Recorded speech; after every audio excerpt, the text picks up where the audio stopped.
RBSc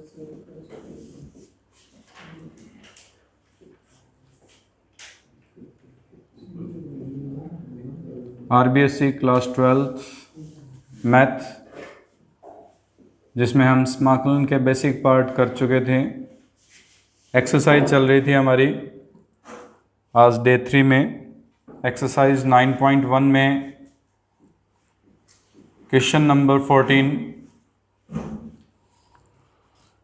number 14 दिया हुआ है हमें, integration of dx upon under root 1 plus x minus under root x. हल करने के लिए सबसे पहले हम इसका प्रमेयकरण करेंगे। प्रमेयकरण का मतलब होता है कि नीचे जो भी हमारे पास वैल्यू है उसका साइन चेंज करके मल्टीप्लाई और डिवाइड करना, गुणा या भाग करना, हमारे पास रेशनलाइजेशन भी कहते हैं इंग्लिश में इसको। ये बन जाएगा 1 plus x plus under root x upon, इसका जब सॉल्व करेंगे तो 1 प्लस एक्स माइनस एक्स आ जाएगा, एक्स से एक्स कैंसिल, नीचे 1 बचा, ऊपर 1 प्लस एक्स की पावर हाफ है, फिर प्लस एक्स की पावर हाफ है।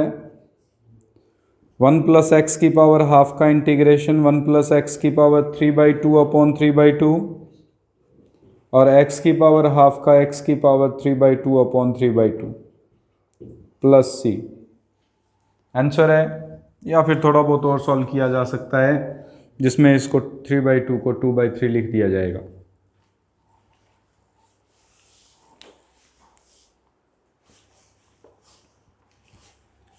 अठारहवां सवाल दिया हुआ है, 1 plus 1/1 plus x square 3/x under root x square minus 1 plus 2 की घात x। पहले 1 का समाकलन होगा, फिर 1/1 प्लस एक्स स्क्वेयर का समाकलन होगा, फिर 3 कांस्टेंट है dx/x under root x square minus 1 का समाकलन होगा, फिर 2 की घात x का समाकलन होगा। 1 का समाकलन x हो जाएगा, 1/1 प्लस एक्स स्क्वेयर का समाकलन tan इनवर्स x हो जाएगा, इसका समाकलन sec इनवर्स x हो जाएगा, और इसका समाकलन 2 की घात x बटे log 2 प्लस c। इसी प्रकार 20वां सवाल है, इसमें 20वां सवाल दिया हुआ है, समाकलन करना है under root x plus 1 under root x का होल स्क्वेयर dx। हल कीजिए, वर्ग खोलेंगे तो a square plus b square plus 2ab, a और b इन दोनों का गुणा होगा तो अंडर रूट एक्स से अंडर रूट एक्स कट जाएगा, 2 बचेगा खाली। इसमें पहले समाकलन करेंगे x का, फिर 1/x का, फिर 2 का।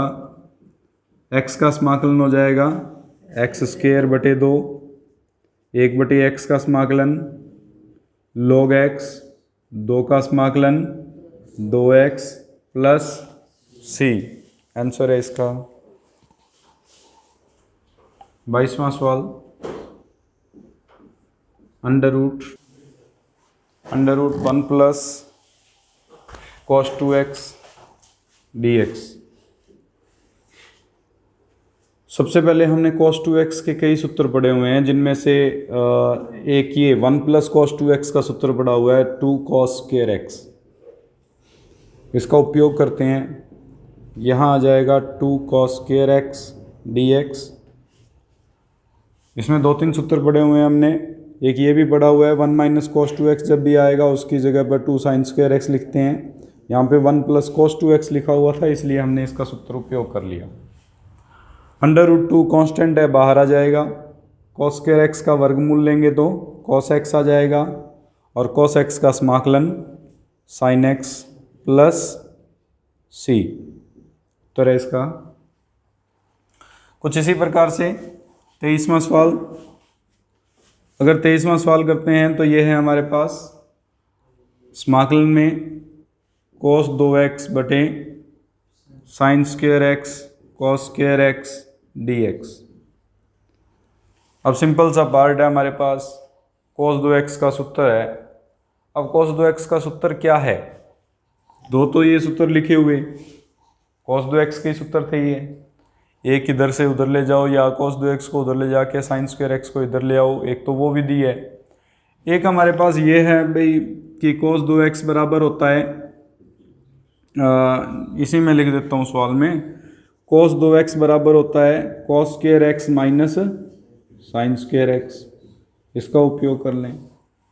हमने इसका उपयोग क्यों किया, क्योंकि नीचे cos स्क्वायर और sin स्क्वायर दोनों आ रहे थे तो इसका उपयोग कर लिया हमने। अगर सिंगल आता कोई भी, एक cos स्क्वायर आ जाता या sin स्क्वायर आ जाता तो इन दोनों में से कोई एक सूत्र लगता, लेकिन अभी दोनों स्टेप आ रहे थे इसलिए हमने cos square minus sin square का उपयोग किया। इसमें हल करते हैं इसको। अगर इसको हल करेंगे तो ये लिखा जाएगा cos square x minus sin square x बटे sin square x into cos square x। अलग अलग करो, cos स्क्वायर x के बटे में sin square x cos square x और sin स्क्वायर के बटे में cos square x sin square x dx। समाकलन भी अलग अलग कर दिया हमने और भाग विधि से अलग अलग करते हुए व्यक्त कर दिया। cos स्क्वायर से cos स्क्वायर कट जाएगा, एक बटे sin स्क्वायर बचेगा जो cosec स्क्वायर x होता है, इधर sin स्क्वायर से sin स्क्वायर कट जाएगा, एक बटे cos स्क्वायर बचेगा जो sec स्क्वायर है। इसको हल करते हैं, cosec स्क्वायर का समाकलन माइनस cot x और sec स्क्वायर का समाकलन minus tan x plus c। Answer है इसका। 24वां सवाल करते हैं, अलग अलग कर लो पहले से ही, और कोई सूत्र लग नहीं सकता हमारे पास, अलग अलग करेंगे। 3 बाहर आ जाएगा, cos x के बटे में sin स्क्वायर x प्लस 4 बाहर आ जाएगा dx के बटे में sin स्क्वायर x। 3 बाहर लिया था, cos बटे sin, एक तो कोट बना देगा और एक और sin बचा वो ऊपर जाके किस में बदल जाएगा, cosec में, और ये 1 बटे sin स्क्वायर किस में बदल जाएगा, cosec स्क्वायर में। cot x cosec x का समाकलन माइनस का 3 cosec x और cosec स्क्वायर x का समाकलन minus 4 cot x plus c। Answer है। तो हमने सिर्फ बेसिक से सूत्र करते हुए उस पर आधारित एक एक्सरसाइज 9.1 कंप्लीट की है, जिसके अंदर उन सूत्रों का उपयोग कैसे करेंगे हम उसके बारे में समझा हमने, कि हमने जो बेसिक से 10 या 15 या जो भी 18 सूत्र किए थे उन सूत्रों का उपयोग कैसे करना है उसके बारे में हमने पार्ट किया था। अभी हमारे पास है समाकलन के कुछ और नियम, कुछ और विधियाँ। हमारे पास मुख्य रूप से समाकलन की 3 विधियाँ हैं। पहली विधि प्रतिस्थापन विधि, दूसरी विधि है हमारे पास खंडशः समाकलन,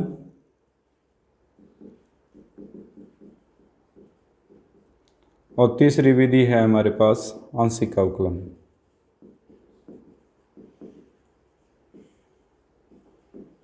ये 3 विधियों द्वारा हम समाकलन को हल करेंगे, जिनमें सबसे पहले हम लेके चलते हैं प्रतिस्थापन, सब्स्टिट्यूशन जिसे कहते हैं इंग्लिश में, प्रतिस्थापन विधि।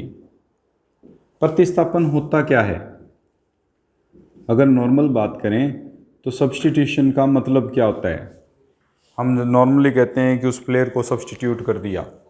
सब्स्टिट्यूट करने का मतलब रिप्लेस करना, हटा देना, उसको हटा के कोई और रख देना, प्रतिस्थापन कहलाता है। यहाँ पे भी हमारे पास समाकलन में एक प्रतिस्थापन का मान है कि अगर हमारे पास कोई समाकलन आसान नहीं हो, आसान कैसे कि जो बेसिक सूत्र किए थे उन पर आधारित नहीं बन रहा हो, तो हो सकता है कि कुछ प्रतिस्थापन करने के बाद उस रूप में बदला जा सकता हो।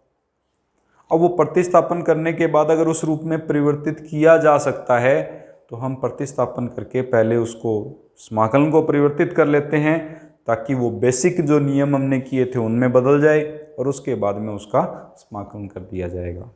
वापस से जो प्रतिस्थापन किया था उसको वापस पुट कर दिया जाता है। जैसे हमने इसमें प्रतिस्थापन का नियम मैं बता रहा हूँ कि साइन ए एक्स प्लस बी आ जाए। हमने साइन एक्स का तो समाकलन किया था, लेकिन साइन ए एक्स प्लस बी का समाकलन नहीं किया। अब इसको हल करने के लिए हम ए एक्स प्लस बी एक्स्ट्रा आ रहा है इसमें, अगर ये ना आता तो समाकलन बन रहा था सीधा। हम इस ए एक्स प्लस बी को प्रतिस्थापित कर देंगे। मान लेंगे ए एक्स प्लस बी बराबर क्या है, टी।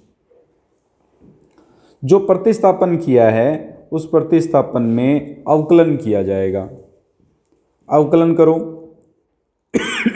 ए नियतांक है एज इट इज, एक्स का अवकलन 1 प्लस बी का अवकलन 0 और टी का अवकलन एक्स के सापेक्ष कर रहे हैं तो D T by D x.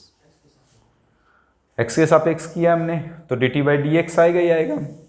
ये भाग में है, डी एक्स को इधर ले आए तो क्या बन जाएगा, तो ये लिख सकते हैं ना।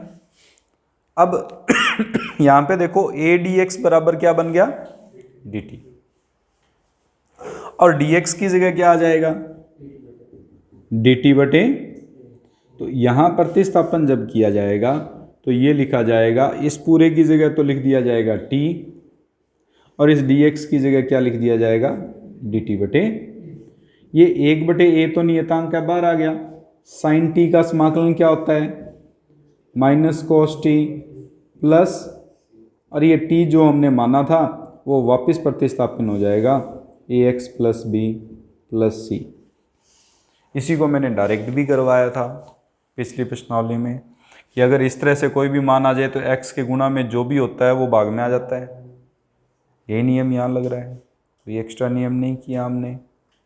आई बात समझ में भी। हमारे पास जब भी प्रतिस्थापन, इसके कुछ पर्टिकुलर हमारे पास पार्ट्स हैं, जिसमें पहला पार्ट है कि अगर F dash x D x बटे एफ एक्स आ जाए तो हम एफ एक्स को प्रतिस्थापन करेंगे, या फिर हमारे पास एफ एक्स की घात N into F dash X आ जाए तो भी हम एफ एक्स को टी मानेंगे, और या फिर अगर हमारे पास ये भी बन जाए f x g of f x into F dash x, तो भी हम एफ एक्स को क्या मान के चलेंगे, टी। इस तरह का सवाल जब आएगा उसका डायरेक्ट समाकलन किया करेंगे। साइन का समाकलन माइनस कॉस हो जाएगा और ए एक्स के साथ गुणा में आ रहा है तो भाग में आ जाएगा। ये नियम तो सीधा उपयोग होगा, लेकिन इन सवालों में हम ये देखेंगे कि किस भाग का अवकलन कौन सा पार्ट बन रहा है, उसके अनुसार उसको लेट मानते हुए टी मानते फिर उसको आगे की ओर हल करेंगे। आई बात समझ में?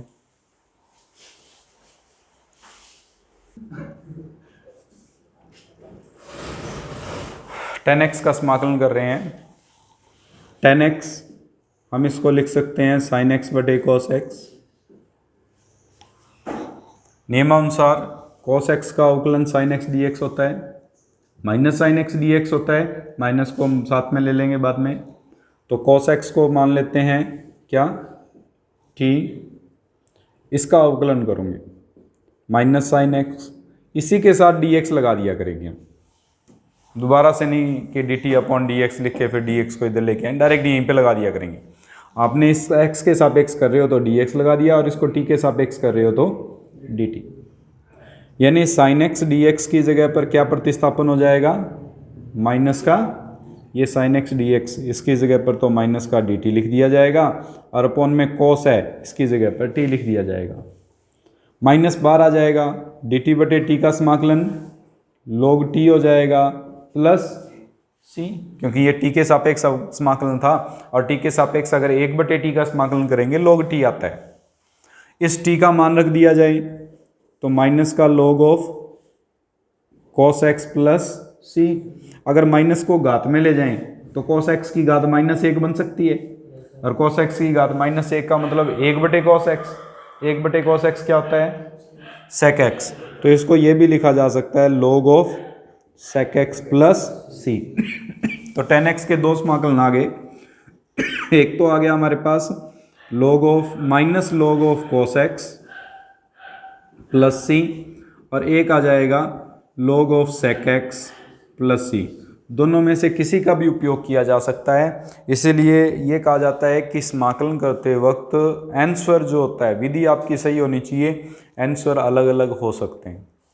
आंसर वो उस निर्भर करता है, आप अगर minus log of cos x plus C लिख दें और उसमें log of sec x plus C लिखा हो, या आप log of sec x plus C लिख दें, वो minus log of cos x plus C लिख दें, तो आंसर एक जैसा मिले ये कोई ज़रूरी नहीं है, लेकिन आपकी विधि सही होनी चाहिए। समाकलन एक ऐसा पार्ट है जिसमें अनिश्चित समाकल के अंदर आपका आंसर अलग अलग बन सकता है। कुछ इसी प्रकार से हम cot x का समाकलन करेंगे। आप cot x का समाकलन याद भी रखना है इन सूत्रों को, क्योंकि हम cot x को लिख सकते हैं cos x बटे sin x। sin x को हम मान के चलेंगे t, cos x dx बन जाएगा dt में, ऊपर वाला पार्ट परिवर्तित हो गया dt बटे t। इससे हमारे पास समाकलन हो जाएगा log t plus C. t का मान प्रतिस्थापन करेंगे log of sin x plus C, तो cot x का समाकलन आ जाएगा log of sin x plus C.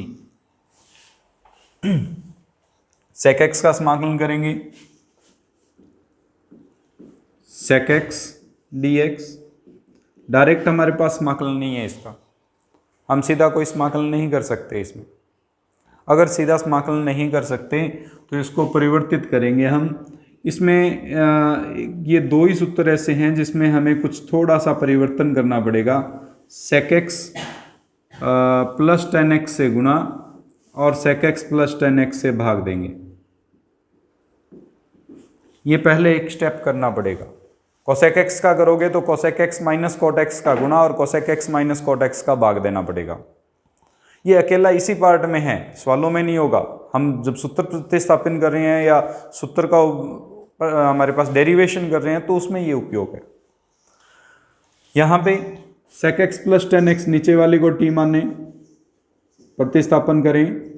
sec x का अवकलन sec x tan x का अवकलन sec स्क्वायर x, इस पूरे के साथ क्या लगेगा और बराबर में इसमें से sec x कॉमन ले लो, यहाँ बच जाएगा tan x plus sec x dx equals to, ये रहा sec x tan x plus sec x dx। 21 की जगह तो क्या रख दिया जाएगा और अपॉन वाले की जगह इसको जब हल करोगे तो log t प्लस सी, तो sec x का समाकलन आ जाएगा हमारे पास log of sec x plus tan x plus, इसका एक और सूत्र भी होता है भाई, जब sec और tan को sin cos में बदल कर और त्रिकोणमिति के सूत्र लगाते हुए हल करते हैं तो इसका एक और हमारे पास सूत्र बनता है tan ऑफ π/4 माइनस x/2। कुछ एक सवालों में ये भी आंसर मिलेगा, कुछ सवालों में ये मिलेगा। मोस्टली हम यही लिखा करेंगे, इसका उपयोग बहुत कम है, रेयर चांस में कहीं ना कहीं उपयोग होगा। तो sec x का समाकलन आ जाएगा हमारे पास, क्या हो जाएगा log of sec x plus tan x plus c, या फिर एक और हमने लिखा है जो log of tan π/4 minus x/2 plus c। इसी प्रकार से एक cosec x का समाकलन आप करके देख लेना। मैं यहाँ पे लिख रहा हूँ cosec x का समाकलन। cosec x का समाकलन जब करोगे तो cosec x minus cot x से गुणा और cosec x minus cot x से भाग दे के फिर हल करना पड़ेगा, और cosec x का समाकलन आ जाएगा log of cosec x minus cot x plus c, और या फिर इसको एक और जब साइन cos में बदल कर लिखेंगे तो log of tan x/2 plus c। ये जो सूत्र मैंने अभी अभी बताया है, चौथा सूत्र है ये जो दूसरा पार्ट बता रहा हूँ, अवकल समीकरण जो हम करेंगे, इस समाकलन का उपयोग है, उस समाकलन के उपयोग में इसका ज़्यादातर उपयोग किया गया है। ठीक है।